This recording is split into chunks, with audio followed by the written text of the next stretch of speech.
प्रिय दोस्तों, जिंदगी की भागदौड़ में आप कहीं भी क्यों ना रहें, याद रखिएगा, परमेश्वर का वचन ही है जो आपको हर तरह की परेशानियों में निकलने में मददगार साबित होगा। आप देख रहे हैं आपकी आशा। मेरा नाम है जॉन और आज स्टूडियो में हमारे साथ मौजूद हैं ब्रदर अनुराग गैब्रियल। लेकिन इससे पहले कि मैं उनकी मुलाकात आपसे कराऊं, मैं आपको बताना चाहता हूं हमारे आज के कार्यक्रम में हमारा जो मुख्य विषय है वो है इंसान की ऐसी जरूरत जिसके पीछे न सिर्फ मैं, न सिर्फ आप, बल्कि दुनिया का हर इंसान पड़ा है। हर विश्वास का मानने वाला, हर जाति, धर्म और कुल और भाषा का मानने वाला इसे खोजने की कोशिश कर रहा है। लेकिन क्या ये उन्हें मिल पाता है? ये है उद्धार। जी हाँ, वेलकम, आपका बहुत बहुत स्वागत है ब्रदर अनुराग आज के कार्यक्रम में। और आज आप वाकई में बहुत अच्छे लग रहे हैं। धन्यवाद। और मुझे ऐसा लगता है कि आप ऐसी बातें कर करके मुझे और ज़्यादा आपको फुला रहे हैं। धन्यवाद देता हूं आपके इस प्रोत्साहन के लिए। और मैं ये भी जानता हूं कि आप भी बहुत सुंदर और बहुत खूबसूरत लग रहे हैं क्योंकि परमेश्वर का आत्मा आप में वास करता है। धन्यवाद देता हूं मित्रों, आप एक बार फिर हमारे बीच में हैं। आप सबों को नमस्कार। जैसा कि आज का हमारा जो विषय है वह है उद्धार, और ये अपने आप में बड़ा क्रिटिकल पॉइंट है क्योंकि हर विश्वास का मानने वाला इसे कहीं ना कहीं तरीके से खोज रहा है। कुछ लोग इसे खोजने के दूसरे तरीके बताते हैं, कुछ लोग इसे पाने के कुछ दूसरे तरीके अपनाते हैं। लेकिन बाइबल इस विषय पर क्या कहती है, क्या सही तरीका है और किस तरीके के द्वारा या फिर किस माध्यम के द्वारा हम इसे यानी कि उद्धार को प्राप्त कर सकते हैं? आज हमको सबसे पहले इस बात को समझने की आवश्यकता है कि ये उद्धार है क्या, और क्या मनुष्यों के लिए वास्तव में ये उद्धार की आवश्यकता है। जब हम उद्धार की बात करते हैं तो एक प्रश्न हमारे जहन में ये आना चाहिए, या मैं लोगों से पूछूंगा क्या वो इस बात को स्मरण करते हैं कि उन्हें जब उपहार मिलते हैं तो कौन सा ऐसा उपहार है जो उन्होंने प्राप्त किया, और कोई एक ऐसा उपहार जो उन्होंने प्राप्त किया जो उसे वो आज तक भूल नहीं पा रहे हैं। और क्या वो ये बता सकते हैं या कह सकते हैं कि हमने ये उपहार इस कारण से या पुरस्कार इस कारण से पाया। जब हम उद्धार शब्द को लेते हैं तो हमें इस बात को समझने की आवश्यकता है कि उद्धार जो है सबसे पहले मनुष्य की नितांत आवश्यकता है। यदि मनुष्य के जीवन में उद्धार नहीं है तो वो मनुष्य का जीवन अधूरा है।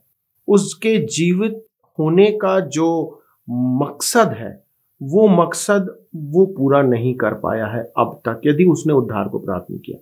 अब मैं जब उसे कहता हूं तो लोगों को और विस्तार से समझाने के लिए इस बात को मैं कहना चाहूंगा कि उद्धार जो है वो ऐसे हम समझ सकते हैं कि बहुत से धर्म में अलग अलग शब्दों से उसे बताया गया है। जैसे उद्धार जो है वो मोक्ष है।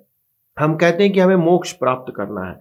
मोक्ष प्राप्ति के लिए लोग जो हैं प्रयत्नशील होते हैं, विभिन्न प्रकार के वो प्रयास करते हैं कि उन्हें मोक्ष प्राप्त हो जाए। उसी को दूसरे शब्दों में उद्धार भी कहा गया है, अर्थात उद्धार जो है, या इंग्लिश में सैल्वेशन शब्द इस्तेमाल किया गया है, एक ऐसी परिस्थिति में पहुंच जाना जहां पर आप समस्याओं से पार हो गए। सीधे शब्दों में, दूसरे शब्दों में हम यदि उससे समझना चाहें तो मनुष्य का जीवन जो है जिस समय वो पैदा होता है तब से लेकर के मृत्यु के समय तक मनुष्य को ये अवसर परमेश्वर देता है कि इन दोनों दीवारों के बीच में या इन दोनों बिंदुओं के बीच में मनुष्य के पास ये अवसर रहता है कि वो अपने लिए उद्धार को कमाए। बहुत से लोग सोचते हैं कि उद्धार हमें मृत्यु के बाद प्राप्त होता है, लेकिन बाइबल ऐसा नहीं बताती। बाइबल ये कहती है कि जिस समय मनुष्य उसको प्राप्त करता है उसी समय उसे वो दिया जाता है। जैसा कि आपने कहा कि बाइबल में ये वर्णित है और ये बात बताई जाती है कि जब उसको उद्धार दिया जाता है तो तत्काल उसी समय उसको उद्धार मिल जाता है। लेकिन मैं आपसे जानना चाहता हूं कि उद्धार एक्चुअल में है क्या? उद्धार को और गहराई से हम बाद में जानेंगे, लेकिन मैं ये बताना चाहता हूं कि पहले हम ये समझ लें कि उद्धार क्या नहीं है।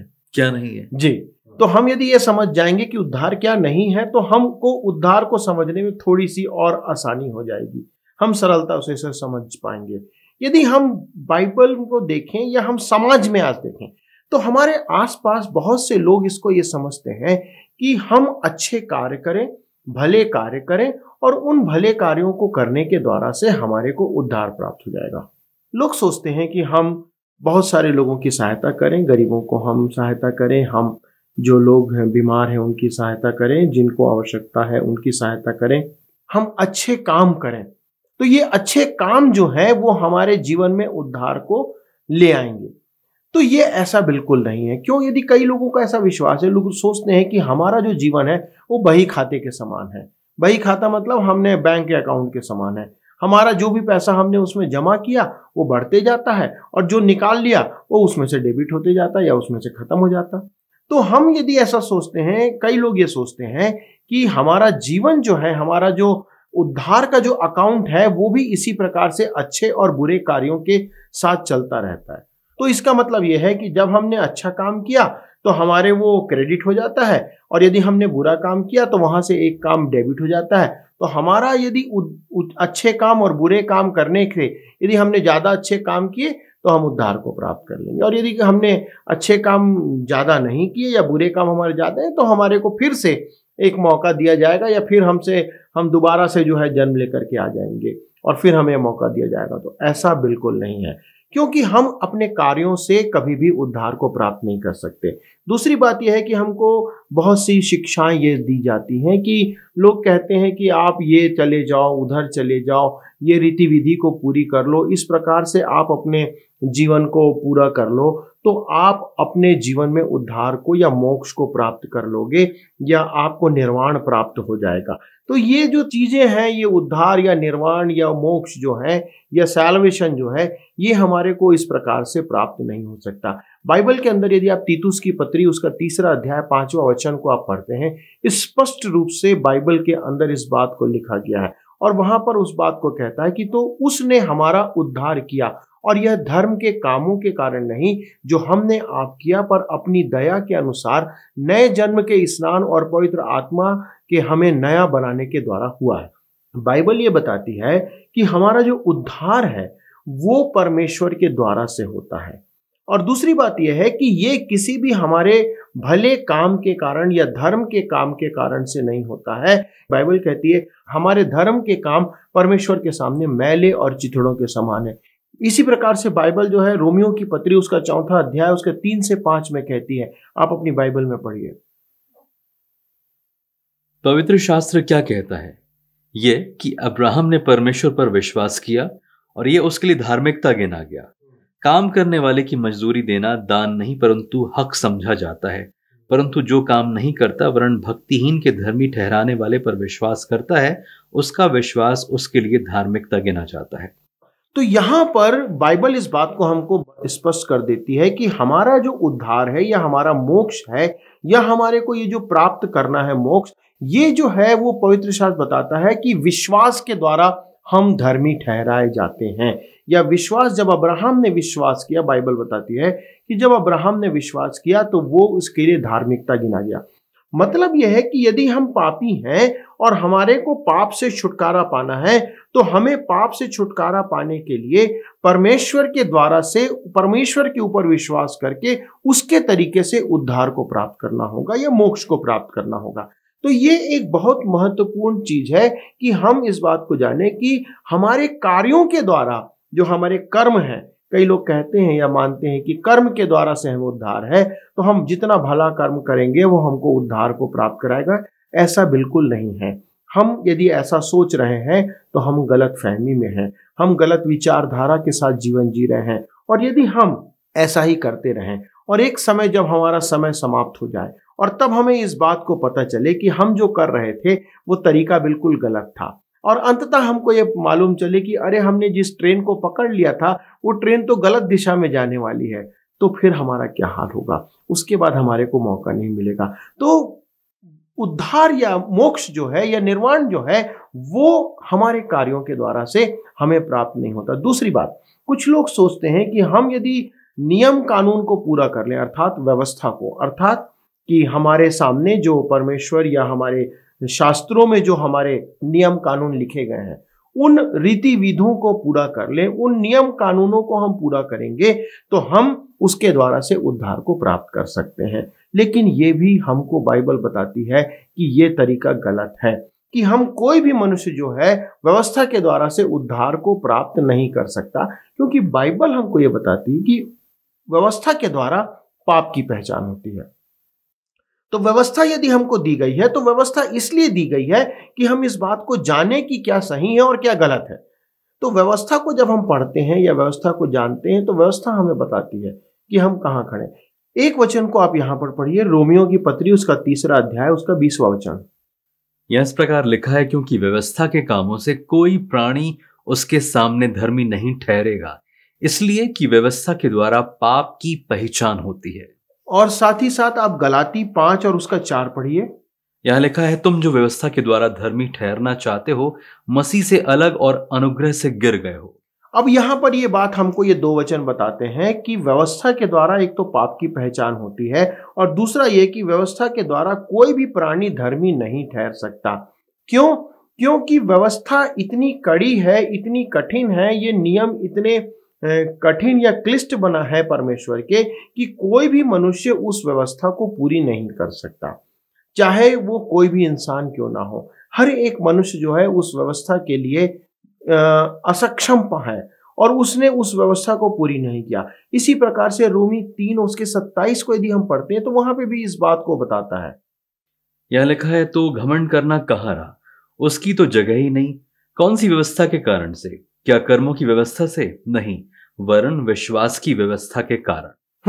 तो यहां पर एक और व्यवस्था जो है परमेश्वर ने ठहराया है, वो कर्मों की व्यवस्था नहीं परंतु विश्वास की व्यवस्था है। तो ये विश्वास की व्यवस्था जो है वो इस प्रकार से हमारे जीवन में काम करती है कि यदि हम विश्वास करते हैं, भरोसा करते हैं, परमेश्वर के ऊपर विश्वास करके उसके पास हम जाते हैं, तो वो विश्वास की व्यवस्था हमारे जीवन में काम करती है और उस विश्वास की व्यवस्था के कारण हमको परमेश्वर जो है वो उद्धार प्रदान करता है। उद्धार का मतलब जो है कि हम पाप से निकल करके पुण्य में पहुंच जाते हैं, या हम पापी जीवन के जो हमारे पापी जीवन का परिणाम है उससे निकल करके हम परमेश्वर की उपस्थिति में, जहां पर हमें इस परिणाम को भोगना ना पड़े, वहां हम पहुंच जाते हैं।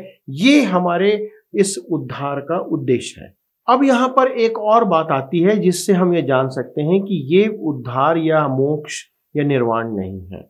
वो है कि बहुत से लोग ये समझते हैं कि ज्ञान के द्वारा, हम ज्ञान के भंडार के द्वारा मोक्ष को प्राप्त कर सकते हैं।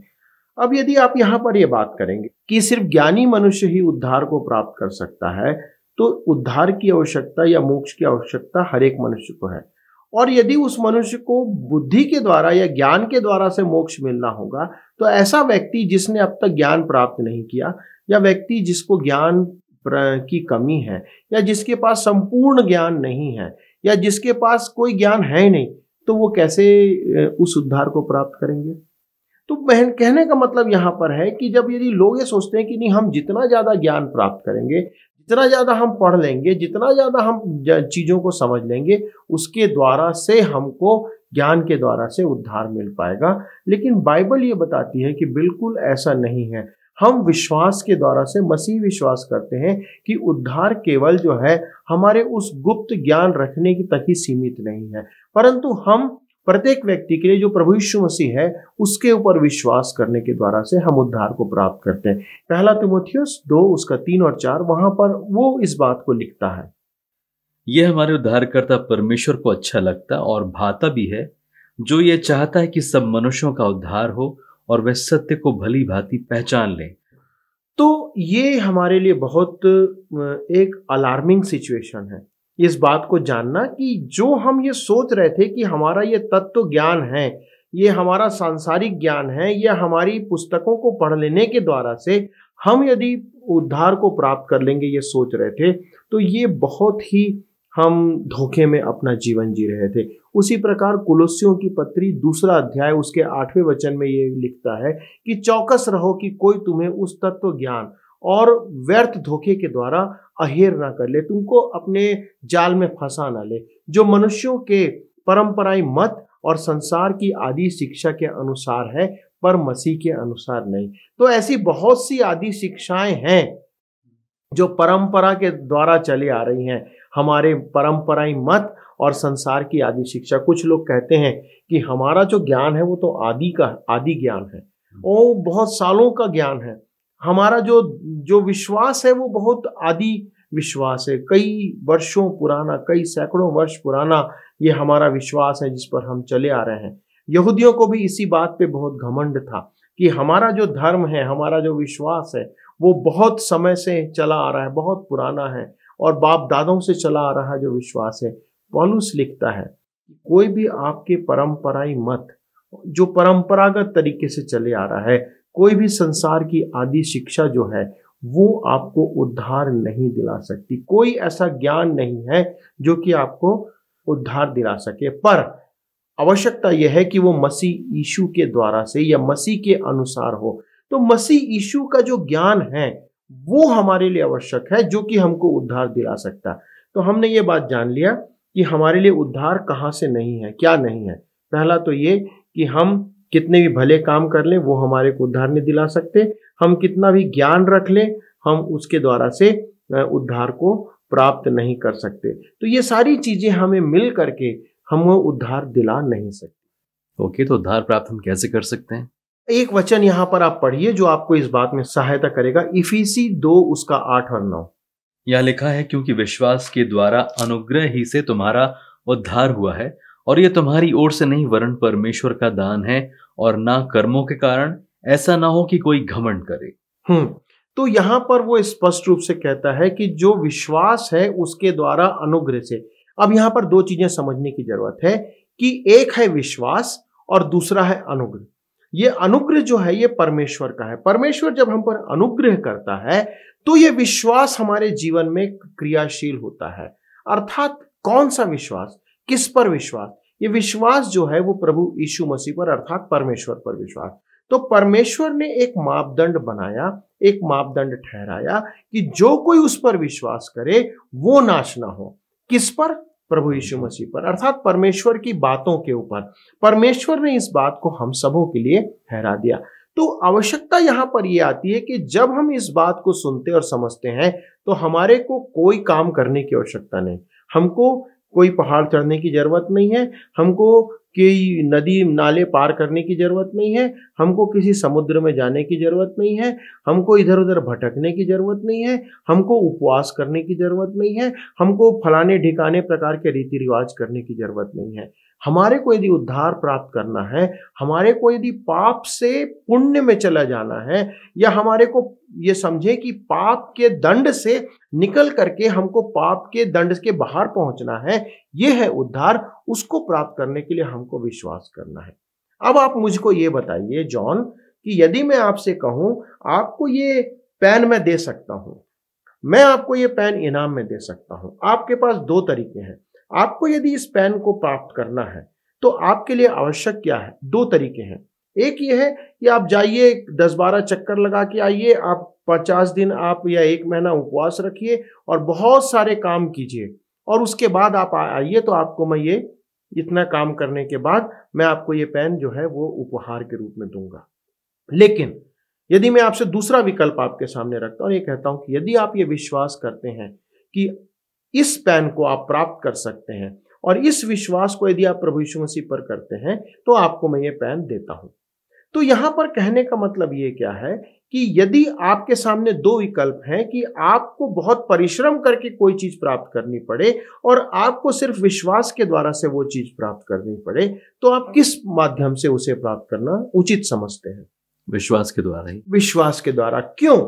उसका दो कारण हमने पहले पढ़ा कि जो कर्म है वो हमें उद्धार नहीं दिला सकता, लेकिन यहां पर एक विश्वास का जो की व्यवस्था है वो यहां पर काम करती है कि हम यदि विश्वास करते हैं तो हम उसके द्वारा से उस उद्धार को या उस उपहार को प्राप्त कर सकते हैं। तो अब यहां पर हमारे सामने ये प्रश्न आ जाता है कि हम उसको जाने कि हमें और हमारे लिए वो क्यों आवश्यक है। क्यों आवश्यक है, यही मेरा पूछने वाला था आपसे मैं। जी, तो यहां पर एक प्रश्न हमारे सामने ही आता है कि हमारे लिए आवश्यक इसलिए है कि हर किसी मनुष्य के लिए ये पाप से बाहर निकलना जरूरी है, क्योंकि मनुष्य जब पैदा होता है तो वो पाप की अवस्था में पैदा होता है, पाप के साथ पैदा होता है। मनुष्य पाप के स्वभाव के साथ पैदा होता है और एक बच्चा भी जो पैदा होता है उसके अंदर पाप का वो स्वभाव होता है। वो पापी इसलिए नहीं है कि उसने पाप किया है, परंतु वो पापी इसलिए है क्योंकि वो पाप का स्वभाव उसके अंदर है, जो बाप दादाओं से उनको मिलता है या हमारे को आदम से चलता चला आ रहा है। इसीलिए बाइबल बताती है कि जितने आदम के में पैदा होते हैं वो सब पाप में पैदा होते हैं। और वही बात है कि दाऊद अपने भजन में लिखता है कि देख, मैं अधर्म के साथ अपनी माता के घर में पड़ा हुआ और पाप के साथ में पैदा हुआ। तो ये बातें हमारे लिए जरूरी है कि हम इस बात को समझें कि क्यों हमारे लिए ये आवश्यकता पड़ती है। रोमी 6 उसका 23 वचन में ये लिखा हुआ है। यह लिखा हुआ है, क्योंकि पाप की मजदूरी तो मृत्यु है, परंतु परमेश्वर का वरदान हमारे प्रभु यीशु मसीह में अनंत जीवन। हाँ, और जब इस बात को हम पढ़ते हैं तो बाइबल ये बताती है कि पाप की मजदूरी मृत्यु है। तो हमने इस बात को जान लिया कि हर एक मनुष्य जो पैदा होता है इस पृथ्वी पर वो पाप में पैदा होता है। और बाइबल कहती है कि पाप की मजदूरी क्या है? मृत्यु है। क्यों हमारे को? क्योंकि हमने पाप कमाया है। हमने भले अपने द्वारा से नहीं, अपने कर्मों से नहीं, परंतु स्वभाव में हमारे पाप है। तो हर एक मनुष्य के लिए आवश्यकता है कि वो उस पाप से बाहर आने पाए, और वो ही है उद्धार। और उस उद्धार को प्राप्त करने का जरिया जो है वो केवल ये है कि हम प्रभु यीशु मसीह पर विश्वास करें। लिखा हुआ जैसे हमने भी पढ़ा कि परमेश्वर का वरदान हमारे प्रभु यीशु मसीह में अनंत जीवन है। यदि हम प्रभु यीशु मसीह में विश्वास करते हैं, प्रभु यीशु मसीह पर ईमान लाते हैं, क्यों? क्योंकि वो मेरे और आपके पापों के बदले क्रूस पर मारा गया, और अब हमें सिर्फ उस पर विश्वास करना है। उस विश्वास के द्वारा हम प्रभु यीशु मसीह को अपना उद्धारकर्ता ग्रहण कर सकते हैं, और उसको ग्रहण करने के उपरांत हमारे पापों को वो क्षमा कर देता। बाइबल इस बात को बताती है, जिस समय हम उस पर विश्वास करते हैं वो हमारे पापों को क्षमा करता है, हमको अपनी संतान बनने का अधिकार देता है, और वो हमारे को बयाने में अपना पवित्र आत्मा छाप के रूप में देता है। तो हमारे को और क्या चाहिए कि परमेश्वर का आत्मा, जो स्वयं परमेश्वर का आत्मा है, वो हमारे अंदर डाला जाता है तब जब हम प्रार्थना करके और अपना विश्वास उस पर प्रकट करते हैं। ब्रदर, जैसा कि आपने बताया कि हमारा उद्धार ना तो हमारे कर्मों से हो रहा है, ना ही हमारे अच्छे पुण्य कर्मों से, और ना ही मेहनत करने से, तो फिर आखिर हमें उद्धार प्राप्त करने के लिए फिर क्या करना चाहिए ताकि हम उद्धार को प्राप्त कर सकें? हमने बार बार इस विषय बातों को मैंने दूसरे शब्दों में रखा है, और वो यही है कि यदि हमें उद्धार प्राप्त करना है तो हमें अपने पापों को स्वीकार करना पड़ेगा कि मैं पापी हूं, पहली चीज। दूसरी चीज, यदि हम पापों को स्वीकार करते हैं तो पापों की क्षमा के लिए हमें प्रभु यीशु मसीह के ऊपर विश्वास करना पड़ेगा। यदि हम प्रभु यीशु मसीह से कहते हैं कि हाँ प्रभु यीशु मसीह, हे प्रभु तू मेरे पापों को क्षमा कर, क्योंकि मैंने आज ये जाना है कि मैं पापी हूं, तो वो हमारे पापों को क्षमा करने के लिए वो विश्वास योग्य है। तीसरी बात, जब हम प्रभु यीशु मसीह के पास जाते हैं और उससे प्रार्थना करते हैं तो परमेश्वर का वचन ये कहता है और हमको इस बात के लिए तसल्ली देता है कि वो उसी समय हमारे पापों को क्षमा करके अपनी संतान ठहराता है और हमारे अंदर अपना आत्मा अर्थात पवित्र आत्मा डालता है। तो ये पवित्र आत्मा हमारी अगुवाई करता है कि हम प्रभु यीशु मसीह के अनुसार या उसके नियंत्रण में जीवन व्यतीत करें। जॉन, ये कोई ऐसा काम नहीं है कि हम किसी धर्म को ग्रहण कर रहे हैं, ये ऐसा काम नहीं है कि हम किसी धर्म के अंदर जा रहे हैं, परंतु ये एक ऐसी बात है कि जो मनुष्य और परमेश्वर के बीच में है। ये वो बात है जो कि मनुष्य और परमेश्वर और मनुष्य और शैतान के बीच की बात है, कि मनुष्य आज बीच में खड़ा हुआ है अपने जीवन काल के समय। अब यहां से वो कहां जा सकता है, ये उसे यहां पर निर्णय करना है। यदि उसे शैतान के हाथ में जाना है कि वो अनंत काल तक उस आग में जले, तो उसे अपने जीवन को अपने अनुसार चलाना। लेकिन यदि उसे आज परमेश्वर की तरफ जाना है, उद्धार को प्राप्त करना है, पापों की क्षमा प्राप्त करना, तो उसे के लिए मार्ग ये है कि वो प्रभु यीशु मसीह के द्वारा अपने पापों को मान ले और परमेश्वर के पास आए। और तब परमेश्वर ये हमें वायदा देता है कि वो हमें अपनी संतान यीशु मसीह के संगी वारिस और वो यीशु मसीह के दास होने के रूप में हमें वो प्रोत्साहन करता है। हम आगे और भी इन सारी बातों को निश्चित जानने का प्रयास कर सकते हैं। बहुत बहुत शुक्रिया इन बातों को हमारे तमाम दर्शकों के साथ शेयर करने के लिए। प्रिय दर्शकों, जैसा कि आपने जाना कि उद्धार विषय हमें से हर एक के लिए कितना आवश्यक है, लेकिन किन माध्यमों से हम इस उद्धार को प्राप्त कर सकते हैं, ये आज के एपिसोड में आपने जाना।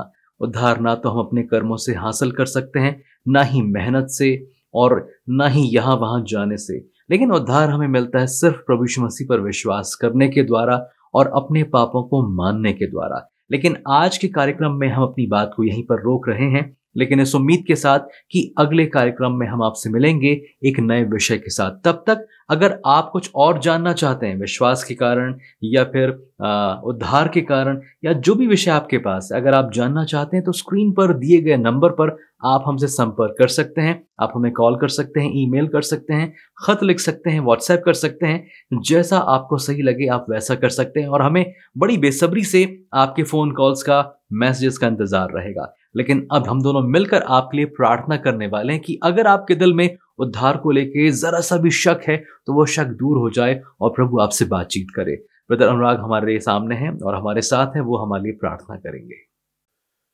हमारे स्वर्गीय पिता, प्रभु यीशु क्रिस्ट के नाम से आपके सन्मुख आते हैं। इस समय प्रभु इस संदेश के लिए धन्यवाद देते प्रभु, जो कि हमारे भाई और बहनों ने इस वक्त अपने अपने घरों में जहां पर वो हैं वहां पर सुना है। और पिता, हमारी प्रार्थना है कि यदि आज के संदेश ने उन्हें इस बात के लिए प्रेरित किया है कि वो प्रभु यीशु क्रिस्ट के द्वारा से अपने पापों की क्षमा प्राप्त करना चाहते हैं, उस उद्धार को प्राप्त करना चाहते हैं, उस अनंत जीवन को प्राप्त करना चाहते हैं जो कि मसीह यीशु के द्वारा से आपने हमें प्रदान किया है। प्रभु, हम जानते हैं कि हम अपने आप से इस पाप की गठरी को अपने जीवन से नहीं निकाल सकते, लेकिन प्रभु यीशु क्रिस्ट में आपका जो वरदान है वो अनंत जीवन है। हम धन्यवाद देते हैं। हमारे हर एक भाई बहन, बच्चों और बड़ों के लिए, बुजुर्गों के लिए प्रार्थना करते प्रभु, जिनके मन में ये शंका थी, जिनके मनों में प्रभु ये समस्याएं थी कि वो कैसे अपने जीवन को पार करके और उस उद्धार को प्राप्त करेंगे और कैसे वो इस पाप से दूर जाएंगे। प्रभु, आपको धन्यवाद देते कि आपने उनसे बातें किया। हमारी विनती है पवित्र आत्मा कि आप उनकी अगुवाई करें, आप उनको प्रभु इस वचन को समझने में सहायता करें कि वो जाने और उस पर विश्वास करें और अपने आप को प्रभु आपके हाथों में सौंपें, और इस बात को समझें कि ये एक अनंत काल का फैसला है, एक ऐसा फैसला जो अनंत जीवन के लिए उनकी अगुवाई करता। धन्यवाद देते हैं पिता इस समय के लिए, सारी आशीषों के लिए। और प्रभु जी, आपने आज हमसे बातें किया, इस बात के लिए आदर और महिमा पिता आपको देते हुए विनती को यीशु क्रिस्ट के नाम से मांगते हैं, आमीन। आमीन। दोस्तों, हम ये उम्मीद करते हैं कि इस कार्यक्रम के द्वारा आपने आशीष जरूर प्राप्त की होगी, लेकिन अभी जाने का वक्त है, इसलिए हम आपसे कह रहे हैं कि अपना ख्याल रखिएगा और वैसे बनते जाइएगा जैसा प्रभु आपको बनाना चाहता है। इस वक्त मुझे यानी कि जॉन और ब्रदर अनुराग गैब्रियल को दीजिए इजाजत। नमस्कार।